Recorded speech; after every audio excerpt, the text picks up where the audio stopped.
Shalom Lekulam ve Shalom Tzadikim, sejam bem-vindos a mais um comentário das nossas Parashiot e nossas Aliot diárias. Essa semana estamos sobre a regência espiritual da Parashá Nehubarot, Parashot juntas. Quando isso acontece é porque em algum momento de nossas semanas anteriores tivemos Shabbatot que coincidiram com o Yamim Tovim. Nesse caso as Parashiot são substituídas pelas Parashiot correspondentes aos dias sagrados, ou porque temos menos Shabbatot no ano do que, ou menos semanas no ano do que as 54 Parashiot que temos em nosso calendário de leitura da Torá. Essa semana, Parashá Nehubarot, Taziria Metzorah, ou seja, as Parashiot que abordam praticamente as leis da impureza ritual e da purificação da mulher após o período do parto, e também as leis referentes à lepra, a Metzorah, a Tazraat, que é a lepra em si, que, de acordo com o que nos elucida os nossos sábios, no Midrash, nos comentários rabínicos, sabemos que esse tipo de lepra específica não tem nada a ver com a hanseníase dos dias de hoje, e nem com alguma doença conhecida, mas de acordo com a maioria dos sábios, trata-se de um tipo de doença que só existia naquela época e que era resultado da Lashon Hara. Isso todo mundo já sabe, todo mundo já está careca de saber, é assunto já muito comentado, é assunto gasto, que a lepra, o resultado dela ela é resultado da Lashon Hara. Era um tipo de forma que na antiguidade existia para testemunhar externamente o efeito espiritual que essa doença causava no povo de Israel. Porém, ela não é o nosso tema de hoje, deixaremos para falar disso no nosso comentário da quinta-feira. Hoje estaremos comentando a primeira, segunda e terceira Aliot, e eu quero fundamentar basicamente esse meu comentário de hoje nas leis da pureza ritual após o parto. Vamos ver. Primeiramente, temos que entender que todos os aspectos da vida, todos os momentos da vida do ser humano, do homem, da mulher, da família, eles são regidos por mitzvot. Essas mitzvot existem como uma espécie de anticorpos para as agressões que a nossa existência, com as quais a nossa existência tem que interagir no decurso de nossa vida. Ou seja, as mitzvot protegem-nos das ações do acaso, das coisas que estão inerentes à existência humana e sua trajetória neste mundo que nos foi dada pelo sagrado, bendito seja ele. Ou seja, cada aspecto da minha vida precisa ser regido por um conjunto de mitzvot concernentes a ele. Sempre disse aqui, repito, há muitos anos eu ensino isso, que, por exemplo, as leis da pureza familiar protegem o matrimônio, as leis do Shabat protegem os rendimentos e o trabalho, garantem o trabalho ao longo da semana, o descanso semanal nos garante trabalho ao longo da semana, as leis monetárias nos garantem o sucesso financeiro em decorrência do trabalho, as leis da Kashrut trazem saúde física, emocional, psíquica e espiritual, e assim por diante. E as leis da purificação, elas trazem asseio espiritual à minha vida. Vamos deixar uma coisa clara. Primeiramente, o mikve, como as pessoas conhecem, a tevilá, o mergulho ritual, seja ele como forma de techuvá, seja ele como forma de pureza ritual, ela, afinal de contas, é um mandamento da Torá? É uma mitzvah de oraitá? Ou ela é uma mitzvah de rabanan? Depende. A Torá vai nos dar, para vários momentos, de fato, tanto a imersão ritual, banhará a sua carne em água, né? E disso se obtém as informações, se obtém os ensinamentos sobre o mikve, que é, na verdade, um ajuntamento de águas que aparece pela primeira vez no Gênesis na forma de oceano, mas que também se refere a uma cisterna artificialmente feita, mas que cumpra os requisitos de um ajuntamento natural de águas e que serve para a purificação ritual. Contudo, não é para todos os momentos que ela vai ter uma utilidade prática, de acordo com a Torá. De acordo com a Torá, são alguns casos em que devemos passar pela mikva, ou pelo mikve. Existe também as leis da aspersão, com a chamada Meinidá, nas palavras do Maimônides, do Rambam, que era usada para se purificar do contato com os mortos. Ok. No entanto, os nossos sábios vão entender, os sábios mais recentes vão entender que a mikva deve ser utilizada amplamente para qualquer ato de purificação ritual, uma vez que ela é uma forma de conexão com o sagrado. É dito lá em Gênesis que Ruach Elohim merarefes al pinei hamayim. O Espírito de Deus pairava, boiava, se movia sobre a face das águas. Logo, o espelho d'água é considerado, biblicamente, como um plano de conectividade entre o santo e o profano. A água é um dos elementos que não aparece sendo criado no Gênesis e um dos elementos que já estavam na criação quando o Gênesis descreve o processo criacionista. E também é considerado uma intersecção. Ele é, aqui nesse mundo, aqueles elementos que estão ligados ritualmente à espiritualidade divina e que fazem parte de toda a forma de culto nesse mundo. Assim é o ar, assim é a luz, assim é a água, assim é a terra e assim é o fogo. Esses 4 elementos, água, ar, fogo e terra, que é amplamente discutido nas mais variadas religiões, são elementos que já aparecem criados no Gênesis. Logo, esses elementos são interpretados por nós como elementos de conectividade sagrada. E a terra, o fogo, a água e o ar estão ligados espiritualmente à nossa alma divina, a chamada Neshamat Elohit, a nossa alma divina. Muito bem. E ela aparece, então, vai aparecer na tradição judaica como parte do processo ritualístico de purificação. No caso aqui, estamos abordando as leis de pureza ritual após o parto, e é algo interessante trazido, então, na primeira aliá. Ela vai falar que quando uma mulher conceber e der à luz a um menino, ela deverá ficar em estado de pureza, de impureza ritual, deverá estar em estado de impureza ritual, como nos dias de sua menstruação, por isso, como nos dias de sua nidá. Quando ele fala isso, quando ele compara isso, ele está dizendo que o status dela é o mesmo de seu período menstrual, ou seja, é o mesmo status. Bom, isso é ponto pacífico. Logo, isso aqui não pode ser considerado exatamente uma menstruação. Sabemos hoje, clinicamente, que não se trata de uma menstruação, mas sim de um sangramento pós-parto. O status dela, porém, de acordo com a Torá, após o parto, se for menino, é de 7 dias em um estado semelhante ao estado de sua menstruação. O mesmo ocorre quando a mulher tem aquilo que se chama de spot, em inglês, quando ela tem um fluxo ocasional, às vezes por um motivo de nervosismo, às vezes por uma disfunção hormonal, às vezes por algum problema ginecológico ou por algum motivo de saúde da mulher, seja ele qual for. Caso isso ocorra uma vez, deve ser observado. Se ele parar no dia seguinte, as leis da Savá vai nos ensinar, as leis que abordam esse tema da mulher que tem fluxo, vai falar lá para frente nas demais parashiot, não vamos falar sobre isso hoje, mas quando isso acontece fora de seu período menstrual, fora daquele período que é corriqueiro, ele ocorre por um dia, pode ser ignorado, mas se acontece por 2 dias consecutivos, então ela deve cumprir um processo mínimo de impureza ritual de 7 dias.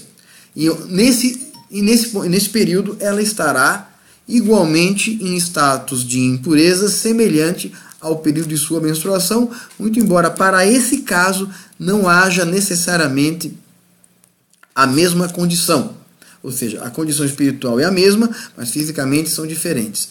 De forma que, após esse período de impureza ritual ocasional, ela deverá cumprir os dias limpos de 7 dias, de acordo com as interpretações mais ortodoxas, ou esperar no mínimo 7 dias para que isso seja interrompido e depois ela deverá passar pela mikva. As interpretações judaicas, elas se diferenciam aqui. Esse é um dos pontos em que a interpretação ortodoxa vai diferenciar da interpretação conservadora. Ambas observam a Torá, ambas observam a Halahá, mas têm interpretações distintas com relação a essa contagem de dias, e sobre isso poderemos falar num outro momento, mas detalhar num outro momento. Mas já adiantando, de acordo com o judaísmo ortodoxo, a mulher deve cumprir seus dias de impureza depois mais 7 dias de dias limpos para então entrar na mikva. E de acordo com o judaísmo conservador, a mulher deve cumprir um prazo fixo de 7 dias a contar do primeiro dia de seu sangramento, e depois, após esses 7 dias, ela já pode entrar na mikva. Hoje é consensual de que mesmo no judaísmo conservador, o mikve representa um papel importante na pureza ritual da mulher e na sua conexão com o sagrado, muito embora os níveis de obrigatoriedade para isso vão diferir do judaísmo conservador e do judaísmo ortodoxo. Muita gente me pergunta qual é a diferença. Basicamente, a diferença entre o judaísmo ortodoxo e o judaísmo conservador está em eventos ocorridos no século XVIII e XIX, quando opiniões rabínicas se diferenciam. Alguns tentam se adaptar melhor aos dias de hoje e outros mantêm uma postura mais baseada na jurisprudência. A diferença é que o judaísmo ortodoxo reconhece a autoridade rabínica jurisprudencial, mas não reconhece a continuidade da interpretação rabínica para os dias atuais. Ele considera que nós só podemos nos basear nos sábios da antiguidade. Já o judaísmo conservador, ele considera a autoridade rabínica ancestral, mas continua considerando a autoridade rabínica nos dias de hoje para interpretar a Torá para a nossa realidade atual, ok? Mas isso não é o nosso tema de hoje. É só para introduzir essa questão do status ritual da mulher. Quando ela tem, portanto, de acordo com a primeira aliada para achar Levítico, capítulo 12, a partir do verso 1, ela vai dizer que a mulher fica em status de nidá por 7 dias fixos, quando ela dá à luz a um menino, e 14 dias quando ela dá à luz a uma menina. Após dar à luz a um menino, ela permanece ela permanece mais 33 dias em um segundo status de quase purificação, e no caso da menina, mais 66 dias, o que vai totalizar 80 dias no caso de uma menina e 40 dias no caso de um menino. Ok. A questão é qual é o status da mulher após esse período de impureza. Está claro que o período de 7 dias para menino e 14 dias para a menina é um status semelhante ao seu status de nidá. No entanto, os rabinos vão discutir qual é de fato o status da mulher após esse período, ou seja, durante os 33 dias e durante os 66 dias posteriores. Por uma questão óbvia e de humanidade, a maioria dos rabinos vão concordar que as mulheres devem se abster minimamente de 40 dias de purificação em qualquer um dos casos. No entanto, a Halahá ortodoxa, e eu estou falando aqui não da Massorti, não da conservadora, a Halahá ortodoxa vai dizer que no momento em que a mulher sai de seu período inicial de impureza, logo após então, dado a contagem de alguns dias, ela já teoricamente poderia passar pelo mikve. Muito embora a Torá vai trabalhar a ideia do corban que ela trazia lá para o fim do período de suas contagens. Ok? Então não é verdade, é um mito, mesmo à luz da ortodoxia judaica, é um mito que a mulher que ela esteja impedida ao longo dos 40 ou ao longo dos 80 dias. No entanto, é lógico que a Torá vai nos proibir de outras maneiras, e também a Halahá vai nos proibir de outras maneiras, de nos relacionarmos com qualquer mulher que esteja em estado de convalescência. Tá? Mas isso não tem a ver com o status ritual dela, mas sim com sua convalescência. A sexualidade, o ato conjugal, não pode trazer sofrimento. Deve trazer prazer e deleite para ambos. Se isso não acontece, ela não cumpre seu objetivo espiritual de torná-los uma única carne, ou seja, uma única entidade, à imagem do Criador. Quando há esse desacordo, quando não há conforto, quando há insalubridade para qualquer uma das partes, então nós estamos dentro de um status errado, equivocado de nosso relacionamento. Por fim, então, a Torá vai trazer esses objetivos e aí ela vai fazer, os nossos sábios vão fazer uma pergunta, que é uma pergunta que todo mundo já fez. Afinal de contas, por que a Torá vai exigir um korban hatat, um sacrifício de pecado, após a mulher ter um menino ou uma menina? Por que isso? Porque em algum momento dessa contagem, as opiniões vão divergir, ela terá que oferecer um sacrifício no templo de um quadrúpede inferior a 1 ano de idade, um quadrúpede novo, e no caso de uma família pobre, ela poderá oferecer 2 rolinhas. Porque o sacrifício do pecado, o korban hatat, deveria ser oferecido. Veja, esse tipo de korban, de acordo com as descrições do Rambam, do Maimônides e de outros sábios, ele é um sacrifício que era oferecido para pecados involuntários. Veja, não se trata de pecados deliberados, se trata de pecados que a pessoa não sabe que cometeu e aí ela toma conhecimento. E afinal de contas, então, os sábios vão perguntar, a mulher cometeu algum pecado? Bom, então as opiniões rabínicas vão divergir, e elas vão dar diferentes nuances, diferentes luzes sobre essa questão. Na opinião do Rashi, por exemplo, Rabi Shlomo ben Yitzhak, ele vai dizer o seguinte, que o objetivo da Torá exigir que a mulher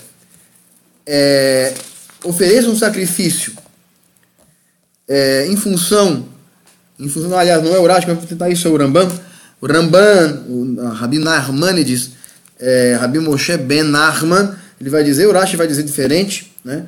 Ele vai dizer o seguinte, que quando a mulher tem um menino, quando ela dá à luz, seu corpo entra num processo de dor.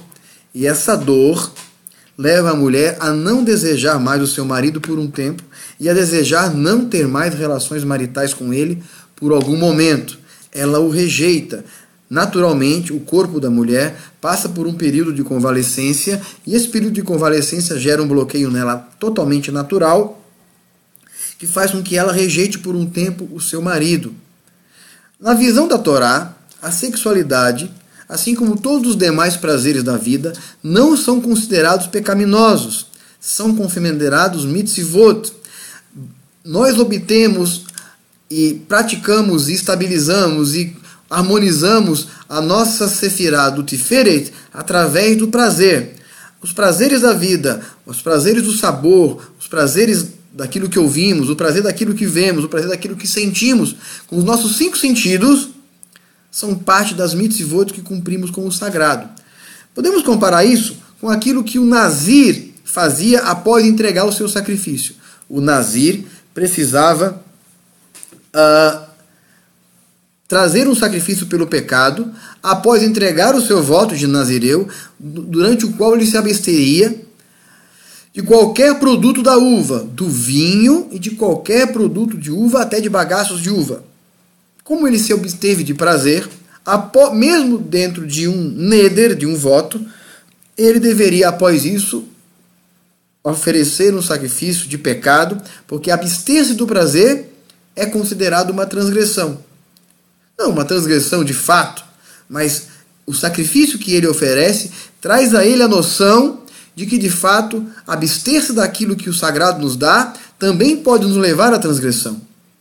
Pode nos levar a um puritanismo desnecessário e que, ao invés de nos manter conectado com o sagrado com prudência, nos leva a um status de soberba e de asepsia além do necessário e nos separa, de fato, daquele aspecto do sagrado que está em todas as coisas ao nosso redor. O judaísmo não é dogmático como as pessoas imaginam, muito embora alguns grupos tendam a ser um pouco mais dogmáticos, a seguir uma doutrina um pouco mais dogmática, não é o nosso caso. Entendemos que o sagrado e o profano eles se fundem nesse mundo e é preciso garimpar o profano para encontrarmos o sagrado, e desse sagrado contido dentro do profano sabemos ter e obter a melhor experiência espiritual possível. Portanto, quando a mulher tem esse período e depois que o seu corpo entra em processo normal, ela volta a ter desejo pelo seu marido, então, por causa disso, só então ela deve passar pelo mikve. Nossos sábios dizem que só então, quando ela volta a ter desejo, ela deve passar pelo mikve. E após isso, então, antes de se unir ao seu marido, ela oferecia um sacrifício pelo pecado de ter querido se abster de um prazer nesse mundo. Essa é uma das explicações, eu acho que é uma explicação muito bonita, muito poética, que os nossos sábios vão dar com relação a esse assunto. A outra ideia que os nossos sábios vão dar é de que toda mulher descende de Rava, e que quando nossa matriarca Rava, a matriarca essencial de toda a humanidade, lá na descrição do Gênesis, na Parashat de Bereshit, ela come do fruto do conhecimento, ela causa um defeito na raiz. E os nossos sábios dizem que quando uma raiz tem um defeito, o seu defeito também aparece em suas folhas. Ou seja, a humanidade, ela herda, junto com Adão e Rava, esses dois personagens lá do Gênesis, ele herda os defeitos de seus erros cometidos lá atrás, de modo que tanto o homem quanto a mulher precisam retificar esses defeitos. Quando a mulher oferece um sacrifício de pecado após dar à luz a um filho, é como se ela estivesse de novo unindo-se à alma de Rava, testemunhando que ela é Rava de alguma maneira e que ela está ali de novo fazendo techuvá. E quando a mulher tem filhos, ela se reporta aquilo que a ela foi entregue lá no Gênesis, quando é dito: com dores darás à luz a filhos. Ela passa por aquela dor e ela se conecta com sua Rava interior, com sua Eva interior, e ela então oferece um sacrifício e aquilo retifica aquela parte de sua alma que estava permanecendo quebrada. Isso é um dos caminhos da retificação da alma feminina, os nossos sábios vão dizer. De forma que hoje isso pode continuar acontecendo através da tzedakah. Quando fazemos tzedakah, após nos curarmos de uma doença, que também é parte de um defeito que trazemos de Adão, as doenças dos dias de hoje são parte do defeito que trazemos de Adão, porque ele tornou-se mortal pela perda do acesso à árvore da vida, e nós temos doenças porque não estamos no Éden.